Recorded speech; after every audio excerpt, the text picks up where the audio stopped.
Welcome everybody to today's webinar presented by the Pedowitz Group, Navigating Revenue Growth and Operations in the Age of Mergers and Acquisitions. I'm very excited. We're going to have a panel discussion today. So no death by PowerPoint, thank goodness. We want to have a nice natural conversation. We've got some experts on the line here, and I'd love to introduce our folks from both the Pedowitz Group and Point B. Awesome. Thanks, Masha. Hey, everybody, this is Jeff Pedowitz, President and CEO. Yep, perfect timing, just like we rehearsed it. It's great. Happy to be joining you guys today. I have an illustrious set of panelists joining me. First up is Scott Benedetti, my business partner, Executive Vice President of BizDev. So Scott, I want to give everyone a shout. Hey, everybody, thanks for joining us. We're expecting to have a great time in the next hour. Awesome. Next, we have Mr. Stephen Kane, who leads the digital practice for our partner, Point B. Hey, good morning or good afternoon, everybody. Looking forward to the questions and the expanded discussion amongst the panel. So please bring the questions as you get them. Awesome. Thanks, Stephen. And next, we have Vishesh Shadad, who leads the M&A practice for Point B. Thanks, Jeff. Hey, everyone. Nice to meet you virtually. Looking forward to engaging with you all. As Jeff mentioned, I lead M&A practice at Point B, been in M&A world for the last 15 years. Look forward to it. Great, thank you. So I don't think it's a surprise to a lot of people that might be listening that the M&A activity has been really, really hot, particularly over the last couple of years, certainly within the digital realm. And COVID and the pandemic has certainly had an impact on that because more and more companies are working virtually. They've had to get more creative and more dynamic. I think what we want to do today is not just necessarily talk about the global trends in merger and acquisitions, but explore a little bit deeper about how this rising concept of revenue operations, where we're integrating sales, marketing, and customer functions across the enterprise, and how can that support M&A activity? So that the companies that are doing the acquiring can get maximum yield on those investments and those strategies. So I know we've got a couple of good talking points today, but let's just start off with maybe look at the reasons why. Why do we think COVID-19 has had such a dramatic impact? Stephen, why don't you lead us off on that? Yeah, hi, thanks, Jeff. I think there's a broad set of reasons. There's no one this is why it spurred. We are seeing, more capital available, low interest rates, and just cost of capital is down. We're seeing expansion. Tech is still hot, but a huge expansion in the media and entertainment sectors on the M&A. And then also, there are really two or three kinds of companies that COVID affected differently. There were those who lost revenue streams because they had to shut down. And we're seeing those M&As for the restoration of revenue. And then there's the businesses that were only minimally affected by COVID that saw rapid customer expansion and rapid revenue expansion through COVID. And they're looking to deploy their excess capital and expand through the M&A process. Excellent. Scott, what are some of your points? Well, I think Stephen hit a couple of nails on the head, but bigger fish eat little fish, right? It's an opportunistic period. You mentioned those companies that were having a tough time looking for an acquisition to take care of their employees. Other companies looking to add revenue streams, capture customer bases for cross-sell, upsell potential. Cheap money, at least up until last week, and not knowing exactly where that's going into next week. So I think all of those things were an opportunity to grow opportunistically. Excellent. Any additional talking points on that, Vishesh?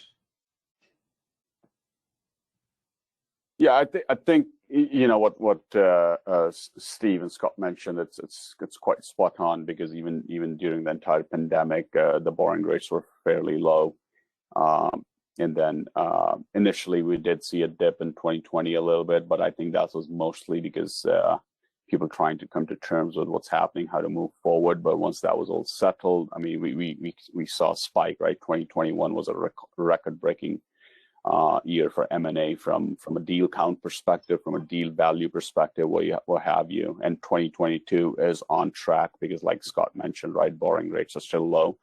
That might change towards the end of March and then a couple of hikes coming, but I think the dry capital is already there to deploy. So we don't,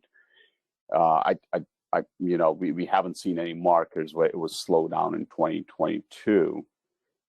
Beyond that, we're living in a world where there's a lot of different factors, geopolitical factors, and pandemic being one. Now there's geopolitical factors, but I feel the industry as a whole has realized now that this can be executed very effectively by leveraging technology, work, everywhere, nowhere model. So people got them very comfortable. So we see, continued activity at the pace that we saw in 2021.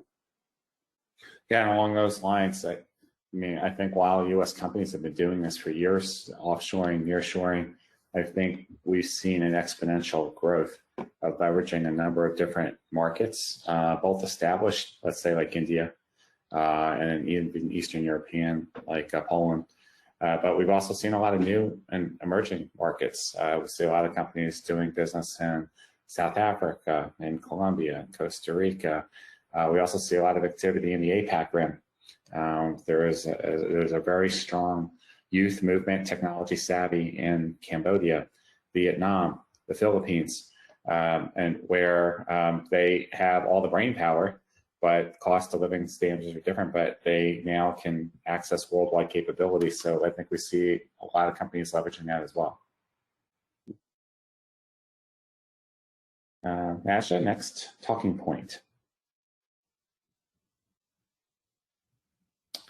All right, so as I teased up the role of revenue ops, what role can that play when companies merge? So just as a quick recap, it's a relatively new term over the last few years, revenue operations. So what it is, it's the strategic integration of sales operations, marketing operations, and customer operations into a cohesive team, either working together as a center of excellence, collaborating together with some shared processes, shared competencies, or more formally, they could be coming together as one unit.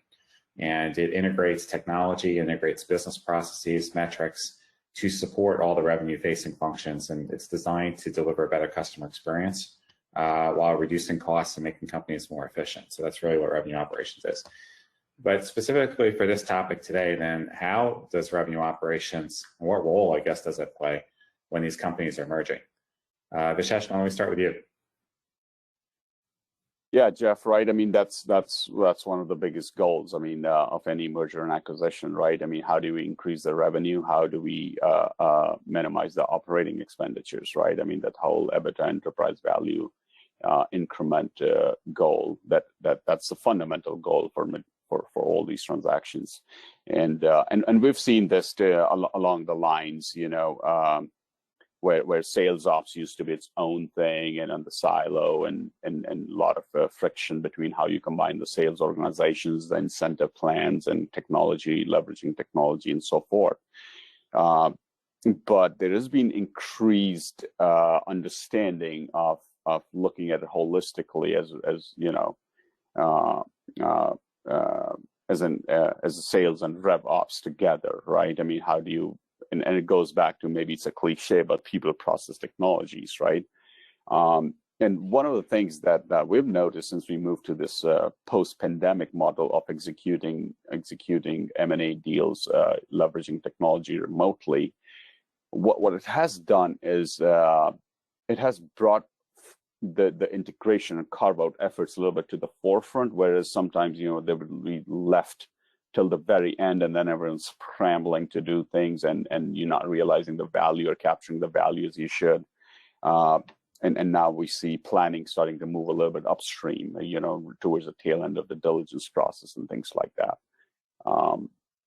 So maybe that's a little bit of a tangential answer to the question, but definitely more cohesiveness between what used to be called sales ops and rev ops, and like you said, right, rev ops is kind of a new nomenclature, new way of looking at things when you combine sales organizations and marketing organizations and operational excellence and so forth.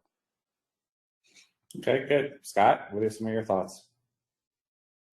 Well, I think you hit a nail on the head there with operational aspects and technical aspects. I hear a lot this day and age, I think we all do, about the Great Resignation or the Great Reset. And so people become really important, in that aspect, which actually leverages technology, right? We've gone through helping some folks do the merge, and they forget the process and the people when they look at technology, the processes. For something as tactical as do the fields match for the lead to sales process, and then do the opportunity methodologies match. But out in the original thought of the M&A, it was, hey, we're going to get cross-sell and upsell right away. I think, Jeff, you would validate that we've seen some of our bigger technology partners disappear off the market once they were swallowed up by a larger player. They're no longer in a competitive deal. And I don't know why that is. Their technology didn't change, but maybe their process and their people did. So I think there's a lot of focus that needs to be put ahead to analyze whether or not those two companies really are congruent in identifying the ideal customer profile, anticipating whether or not they're really going to get the pull through for cross-sell and upsell. Is it really a match? And then how are they going to process that, through the merge, through the integration, and then bring all those people together. Good. Stephen. Yeah, I think Vishesh and Scott hit most of the key points. And from my perspective, looking at the tech-enabled strategy and tech-enabled integration, maximizing revenue by, starting with the sales, with the lead, in a lead to cash kind of concept, and then really having a really solid data strategy that builds your customer persona and puts your customer at the center of your sales cycle, from all through your sales cycle, all the way through to revenue management, and bringing them back on a repetitive basis. Yeah, all good points. I think, from my point of view, one thing I see an opportunity that revenue operations can play is in the acceleration of some of these other systems and processes. Because typically in almost every M&A, it starts off with the accounting system migration. They clean up middle management and get some of the obvious cost efficiencies out of the way. But I often find that CRM, marketing systems, content, agencies, and a number of other things often lag, sometimes for years, if ever. And I think that's a lot of wasted spend and lost opportunity where these companies can kind of take advantage of the synergies that are coming together. So I see revenue operations with its charter of being that even before there's an M&A to integrate disparate systems that are customer facing and drive revenue, where they can play a much more active role and be more strategic in that M&A, so that you can get to the true valuation of the acquisition or the merger in the first place. Yeah, actually, to that point, something that could actually be done, in due diligence, right? Due diligence often focuses very deeply into the numbers, into the financial aspects of what that is and what the projections would be. But then you have to take into consideration those systems that you mentioned, really the rev ops, right? From lead to cash, as Stephen mentioned. I think that's a good point. Good. Next question, Ashta.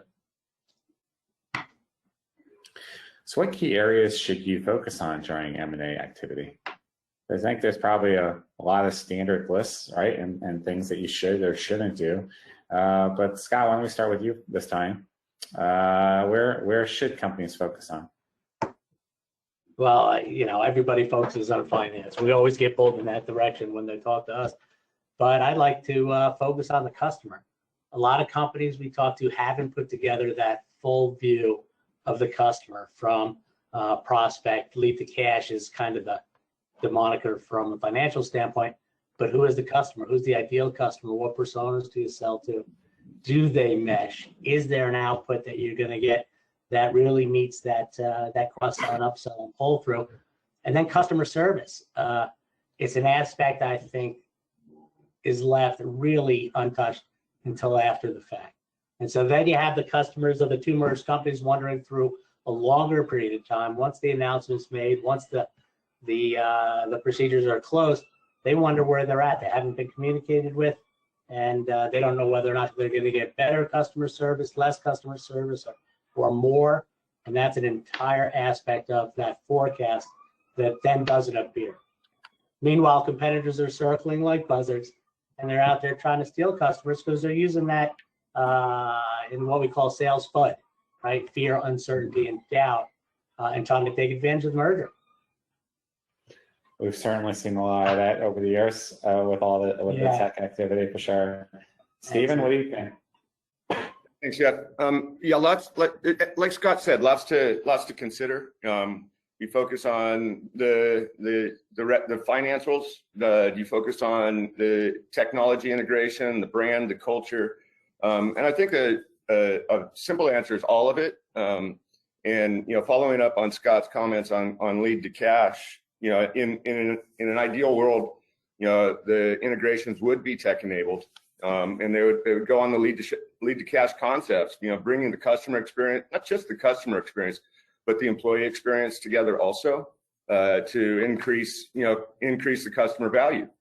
And that starts with lead generation, marketing automation, sales management, configured price quote, contract lifecycle, order fulfillments, and customer service, and then finally in the revenue management area. So the lead to get to revenue management goes through that entire lead to cash lifecycle.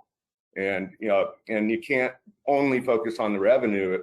You'll just be counting revenue that is diminishing. Good point. Vishesh?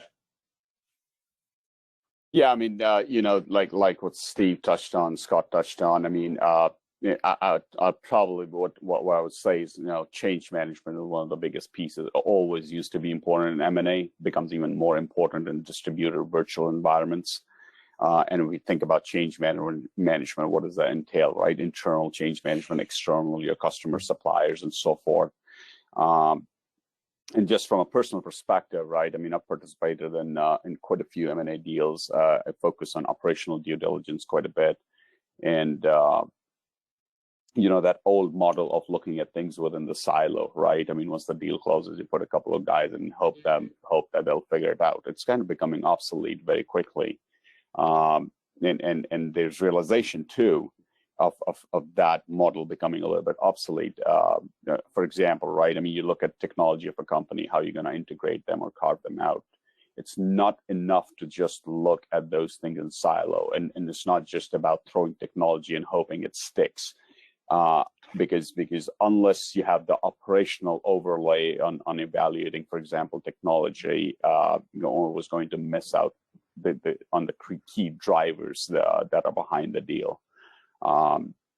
So I think it's becoming a lot more structured. Perhaps that's the right way to think about it, right? Not just in the sense of hypothetically structured, but executionally structured and more holistic how you drive an M&A deal.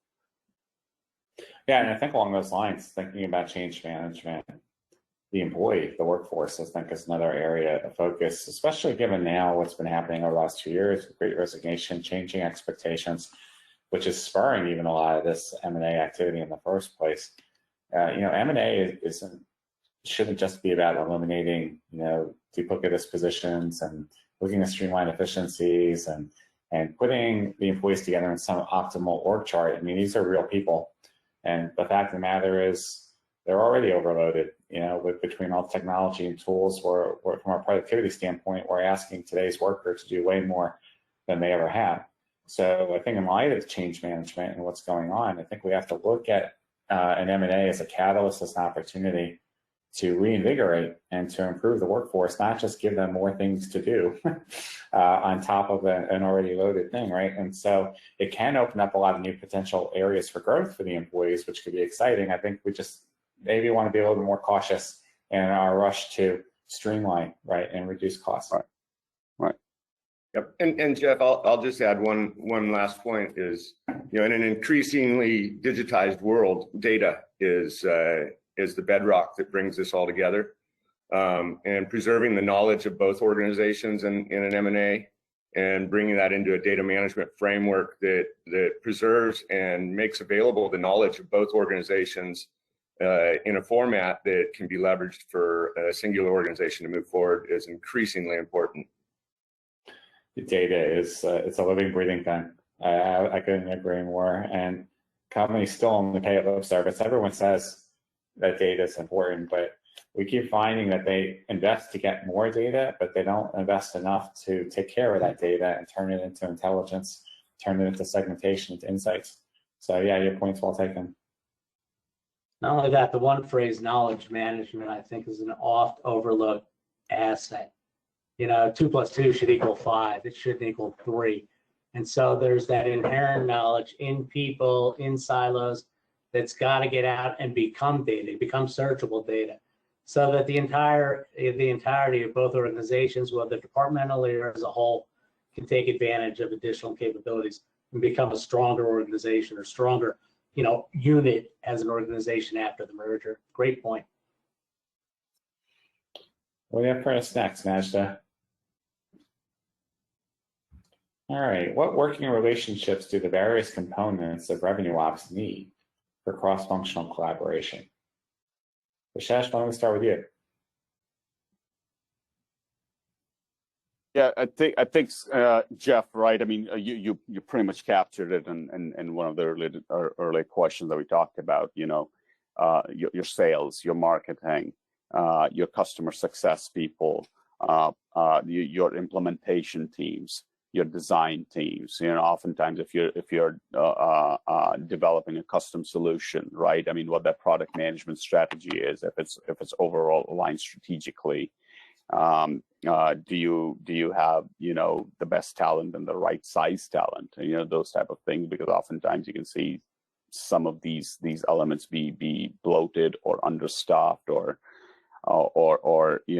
not have the alignment with what you're trying to do from a deal investment thesis perspective, things like that.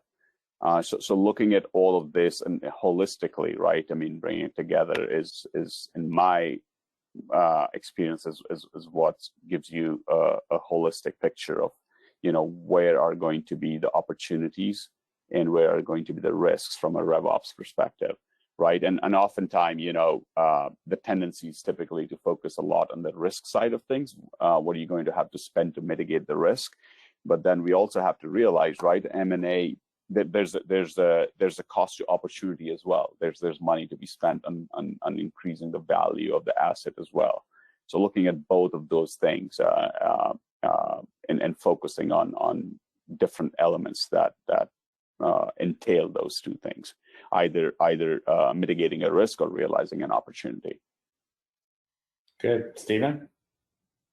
Vishesh hit a really good point there, and I think that the relationships across the sales and marketing and revenue management, a lot of organizations look at that as a linear process, and it stops at revenue management, and every lead's a new lead. But when you put the customer at the center of it, you have a circular process around that, and you get a customer for life. So bringing that customer experience, the user experience, through the revenue recognition cycle, and closing that deal out, but keeping the customer in the loop and aware of developments of product developments, organizational developments, and when it comes to an M&A activity, you now have two companies with combined capabilities. Legacy customers may not know that there's a new capability. They may not know that a capability that they used before no longer exists in this organization, and having that communications experience by putting the customer at the center of the process really impacts revenues. What do you think, Scott? It's interesting because I had a conversation with a firm that's merging or already merged this morning. We're involved in talking about merging their marketing automation platform, their CRM platforms. The team's all gung-ho.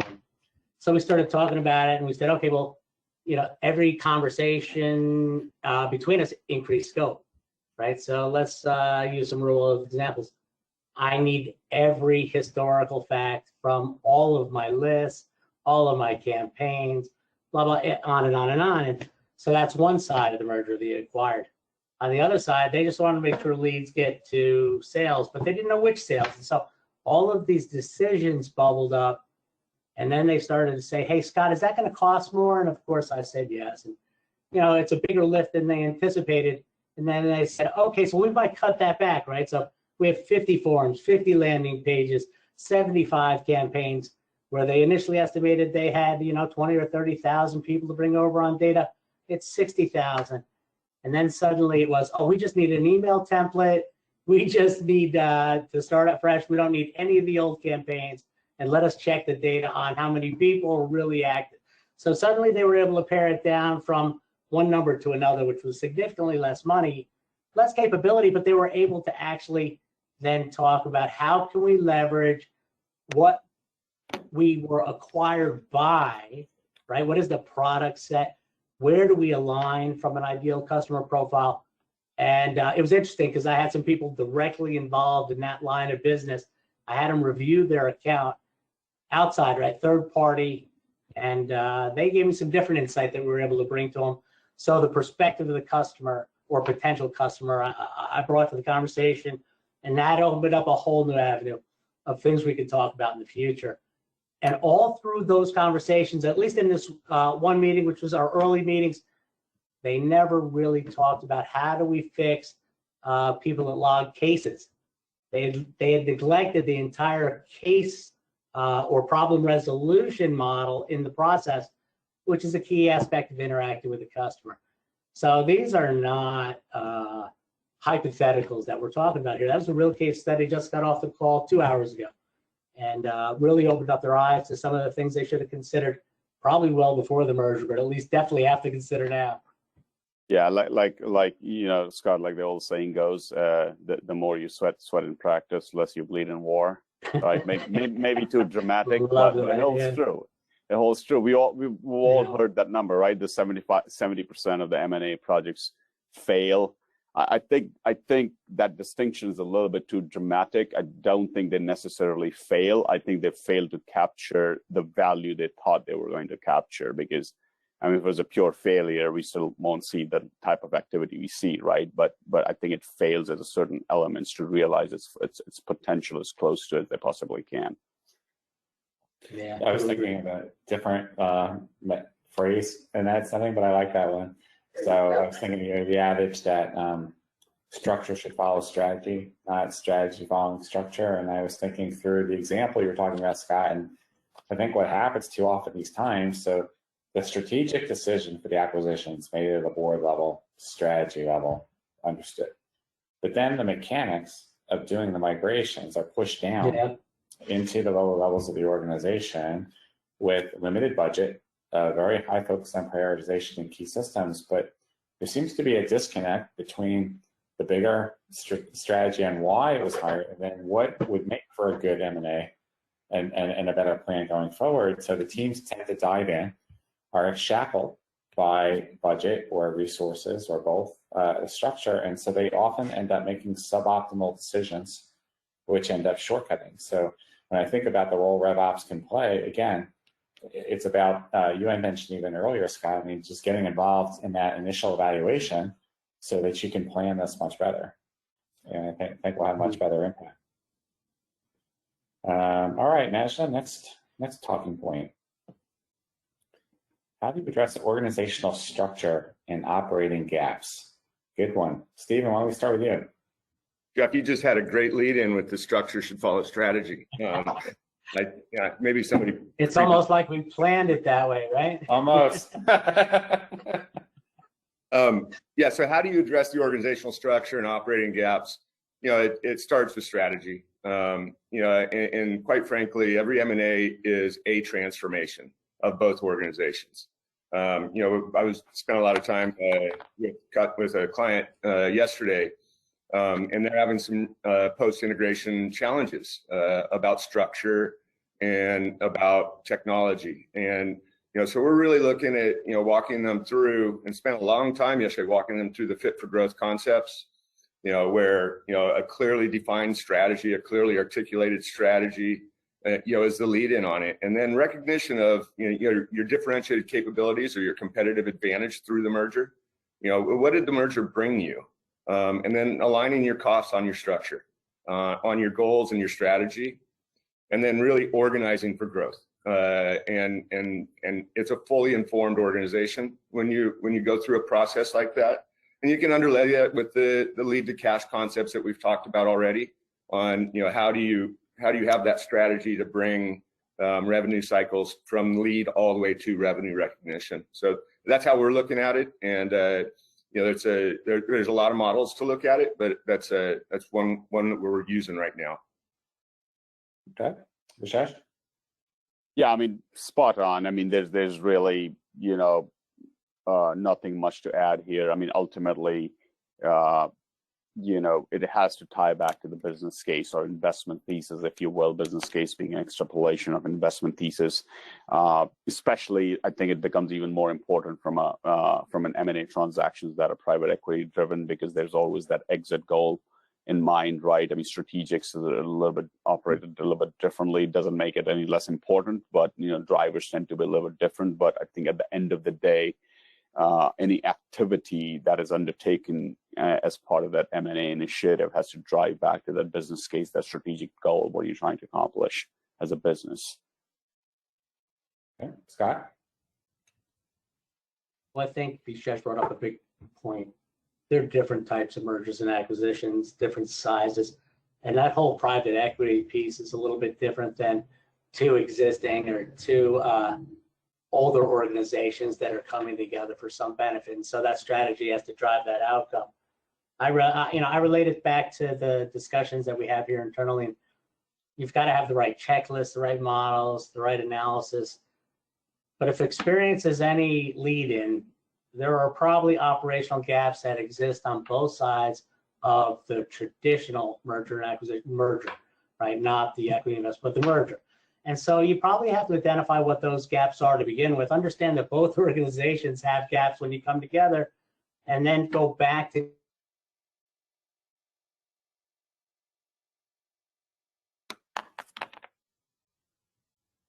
change management, go back to the culture, and understand that you both have gaps, operational phrases there.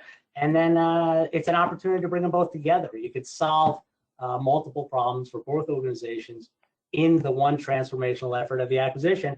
And so, neither one feels like the other one's taking advantage of the other, and you can try and create that, that joined together moment. Yeah, good thoughts. I think in addition to everything that you guys said, making sure that performance and metrics are aligned. That's another place that we see companies get it wrong. At the highest levels, people are aligned, but then what they're compensated for, what they're goaled on and measured on, they're very different as you go down through each of their works. That can have a big impact. Not everything has to be done through formal employees. There's ways of doing it through shared services, outsourcing, partnering. Where talent is available through multiple channels. I think taking a more strategic approach to filling your gaps. Not everything literally has to be done with another hire. So yeah, some good stuff here. Next question, I think, is really around the customer journey, and what would that look like under the new identity? So in a post-merger, Scott, you want to start us off? Yeah, I'm not sure that it changes either way, right? You still have to have success from the acquisition through whether it be onboarding or value realization, and then ultimately after the fact that somebody is bought, they've actually become a customer. Merging those two things should be anticipated early on. What are the benefits? Is there a cross-sell opportunity and an upsell opportunity, or is there not? Nothing annoys me more than when a merger happens to one of my service providers. I think to the cable companies or to the video companies, and they consistently approach me as a customer, but I've already bought that product somewhere else, or I've never shown an interest in that product, or something along those lines, right? The annoying emails, the annoying text, the annoying phone calls. So, for an optimal customer experience, those things should disappear, right? When you acquire somebody, their customers should find out that these opportunities exist. But if you analyze that customer from the customer profile and what products could or potentially fit, and then create campaigns and promotions that are going to entice them to come on board to further the upsell cross-sell opportunity, and anticipate that both strategically before the merger to execute afterwards, that would be ideal, as opposed to just using the old for every hammer there is a nail, and just keep hammering them over the head until they buy something or finally raise their hands and opt out. then you've created a terrible customer experience.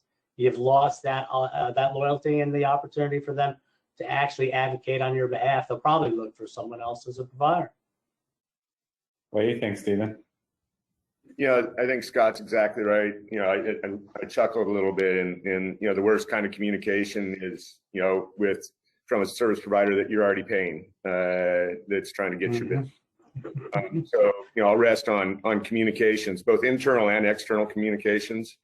There's a process in the customer journey that, needs to know why the merger, and where the merger is going to take the organization. How does that enhance my customer experience? Does it change? Does it stay the same?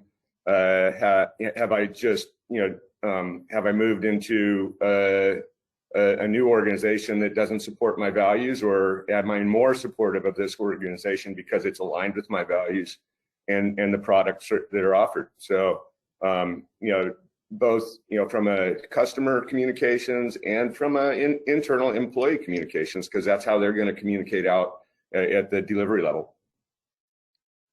Vishesh? Yeah, absolutely right. I mean, the scenario that Scott and Stephen describes, I mean, usually when I see things like that, what does that indicate to me, right?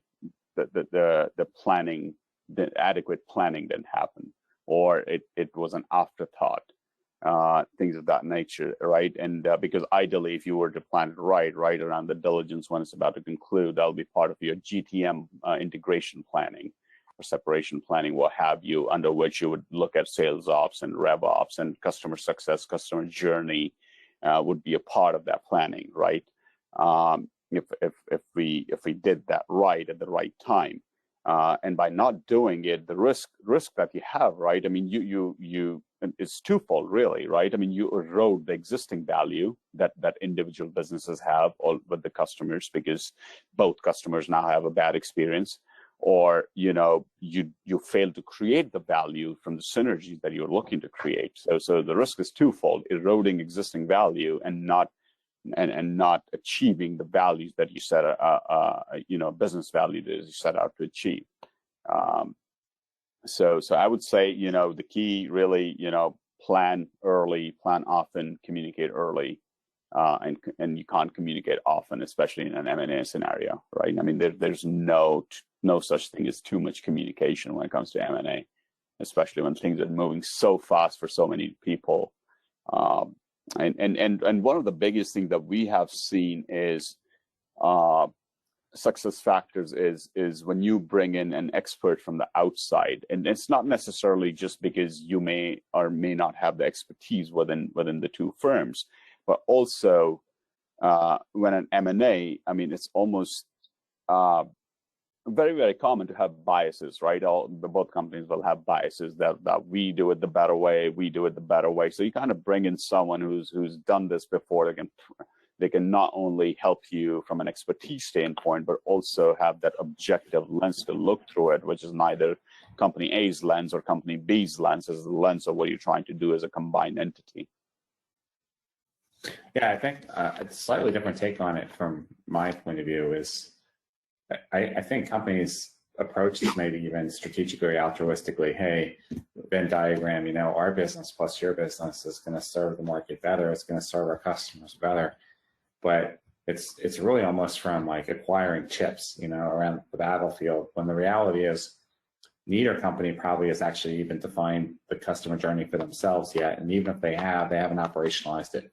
There's a big difference between sitting on a whiteboard, coming up with a workflow, and even coming up with your personas and patting yourselves on the back, then actually using them on a regular basis in your sales activity or customer activity. These are still silos today. The call center customer service operates in its own independent area support and does sales and does marketing. So just because you're buying a company to serve the customer better, if you're not already serving the customer, right, in an optimal way, you have even more work to do, because it's an even more complicated integrated journey. Now, of course, from the customer's perspective, they see this much differently, and they have a much higher set of expectations that they're going to get a better service. Yeah, absolutely. I think that some of the mergers and acquisitions I've lived through between all of the different cable providers, DirecTV, AT&T. None of them seem to understand anything about what I watch or when I watch it or where I watch it or where my cell phone service comes in. So you look at some of those things and they just don't talk to each other. And they still try to sell me things that I've already bought. So to your point, they haven't learned, personally, me as a customer, or thought through that process. Maybe we should have invited him to the webinar. There you go. There you go. So next question is really about protecting ongoing revenue stream pipeline, right? So a lot of times in these activities, these cycles can get disrupted. Managers are moved around, territories are reassigned, people come and go. So what are some suggestions or best practices for sustaining lead quality to make sure pipeline is consistent and you don't fall off while you're trying to get this new revenue synergy in place? Stephen, you want to start off with that one?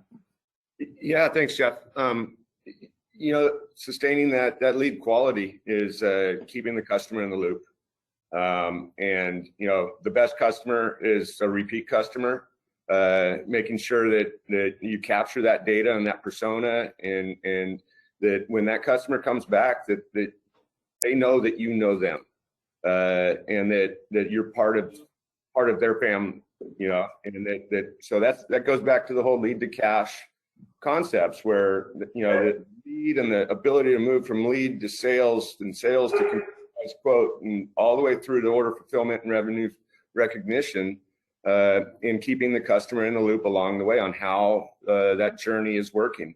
And it settles really, really strongly in data, and having a customer data platform or whatever the data framework that works for your organization, to be able to quickly support the customer and the customer's journey, and bring them back in the cyclical process versus the linear process. Good. Ashesh? Yeah, I mean, I think Steve captured the quantitative aspect of it quite well. I would just like to make a point that there's a qualitative aspect to it as well, right? I mean, no two M&A transactions unfold the same way. There's no silver bullet here, right? And so if you go into the transaction, if you see, okay, there's going to be too much disruption by bringing sales teams into the same system right away and those type of things, then maybe the best way is to run them separately for a little bit and consolidate it at a reporting level or financial level. Or, if the two companies use similar tools, fairly similar processes, then maybe it makes sense to combine them right away. What's the customer overlap, right? I mean, what is the cross-sell opportunity? So all of those factors combined with how disparate the cultures are, how people like to operate. So I think it's a mix of both quantitative and qualitative judgment in terms of how you go about it in terms of implementing the new structure and operationalizing it and things of that nature. Scott? Yeah, I think the guys hit it on the head. Some pre-planning from messaging, right? Communicate the value add. If you look at the earlier part of the funnel, and I typically think in the B2B world that, those leads, people that are considering the purchase, then, right, it's a pre-planned message to what the value is, or if you anticipate a disruption, to Vishesh's point earlier, communicate often, communicate regularly. And those are the things you have to do, I think, in the early part of the funnel. Good. So I think those are all the pre-planned questions that we had as a panel. So we're going to transition now into questions from the audience. We sure are. Thank you guys so much, Scott, Jeff, Stephen, Vishesh. Got a couple of questions from our attendees here today. We had one that came up earlier in the session, and the question is, what does a customer-centric sales cycle look like? Any tech you found to be particularly helpful? All right, Stephen, you want to start? So the customer-centric sales cycle puts the customer obviously at the center of the transaction. And it really begins with the lead and has a feedback loop at every process along the way. I mean, you look at, you buy a car, you order a car, a custom car, Volvo sends you a message when your car is ready to be built, when the engine's put in. They keep you in the loop along the way so that you know what to expect, and there's no surprises in the process. And it's proven to increase customer satisfaction and repeat customers also, because they feel like they're involved in the process. And so that takes the lead to cash concepts and really has that customer centric process all the way through. Awesome. So anyone else want to weigh in on maybe like technology or processes that support that? Yeah, I think anything that you use from a communication standpoint for transparency, fulfills that.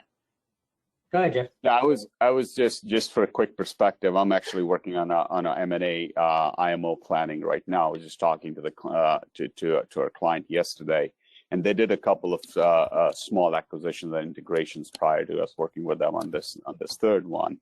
And one of the things they realized, a learning lesson they had from prior to integrations, was we thought that we didn't want to bother our customers by too much information. The feedback they received, we would like to have heard more about the changes and things of that nature. So change management, communication planning. It can go in a lot of depth, right? I mean, you can literally look at each stakeholder and how you can communicate your changes. What are the opportunities as a merger that you're going to have as a customer? And from a tools perspective, right? I mean, this is again one of those things. There's no silver bullet here, right? I mean, what works? Does a publication work? Does a newsletter work? Does an email work? Does getting on the phone with a customer work? Depends, right? I mean, what's the nature of the customer to your business?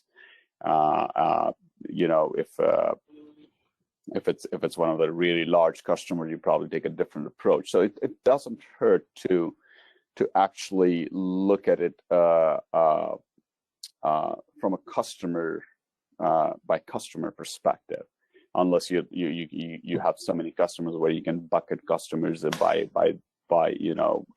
either the revenue or whatever metrics you're going to use, but driven by both metric and what your understanding of the customer is, the life cycle, how long the customer's been with you, and so forth. I was just going to make a suggestion. I agree. There's not any one silver bullet, but looking at technology that are support bidirectional communication, collaboration, or conversation. So, for example, chat and chat bots like Drift that could really improve the customer experience on the website and even offsite are ways that you can really have a two-way discussion collaboration. Leveraging virtual meeting spaces, whether it's a Miro or something along those lines, to bring your customer in and to actively plan together, work on something together in digital spaces. It's really where you could have trusted exchanges of information, and it's a value exchange versus a transaction. As I think that type of technology will support that better. Awesome. We've got 2 more questions here, and we've got a couple more minutes, so I want to make sure we get to all of these. The second question goes to the marketing function. I know lots of marketers who already struggle to get the budget they need. I think I know one, or maybe 10 or 100, even if they're proving that business impact. How can those teams use an M&A to springboard to a more robust future for their teams and the company? Excellent. Vishesh, you want to do that one first?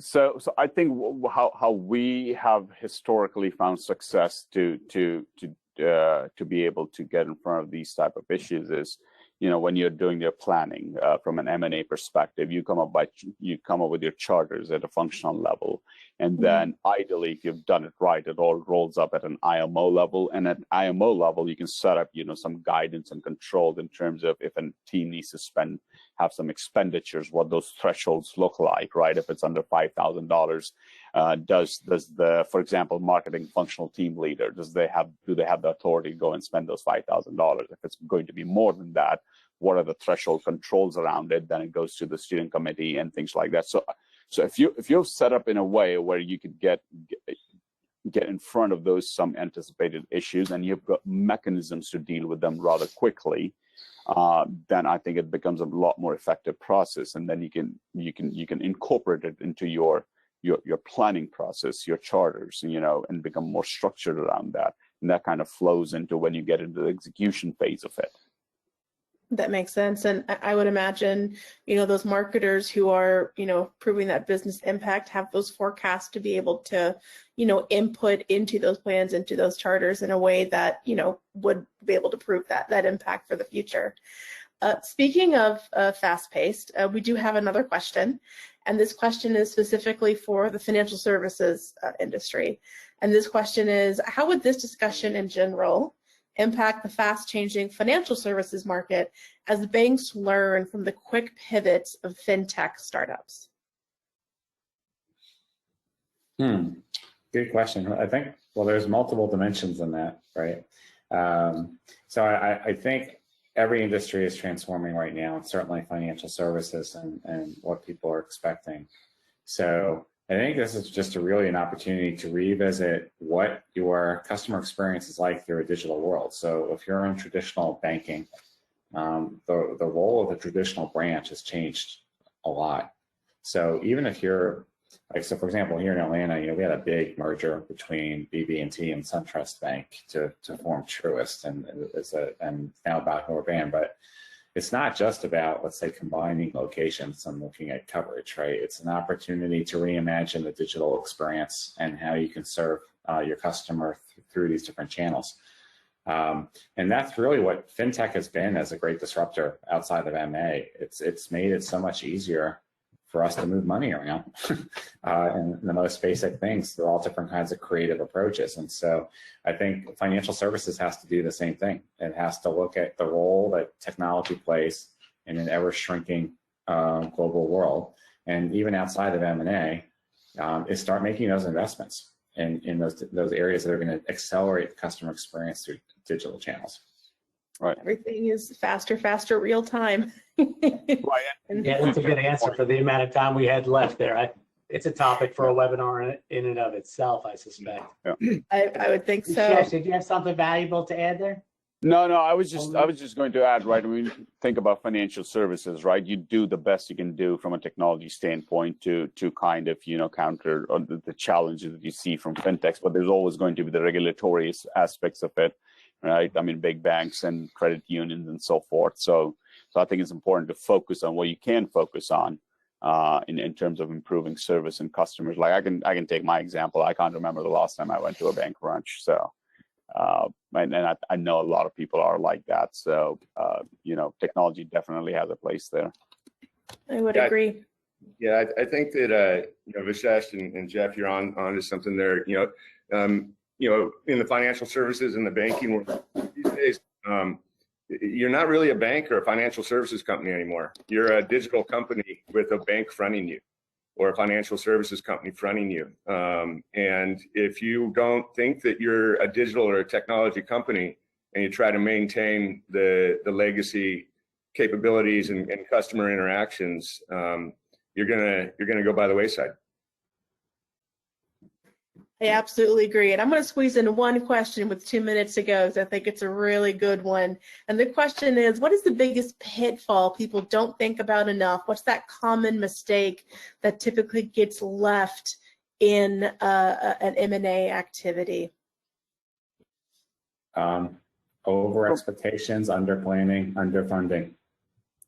Starting too late, leaving planning too late, I would say, is one of the biggest pitfalls. Yeah, underfunding. I'd vote for that one again. Yeah. We're constantly seeing people get squeezed on the back end because there's not enough money to complete the transaction and then come out of it proactively generating revenue. Yeah, I think that, focusing on structure and not strategy, as Jeff mentioned earlier, structure should follow strategy. And then the integrated tech components along that, understanding how digital is a multiplier for the new organization versus a cost of integration, and focusing that with the guided by strategy. Excellent. I think they're all really amazing points. Well, thank you, everybody. We've got 1 minute for the top of the hour, so I don't want to take anyone else's time. But Jeff, Scott, Vishesh, Stephen, thank you so much for your insights today. And for everyone on the webinar, thank you so much for attending. We will be sending a replay and video. Everyone have a great day. Bye-bye. Thanks, everyone. Thank you. Pleasure. Bye-bye now. Thank you. Great, that was a lot of fun. Take care.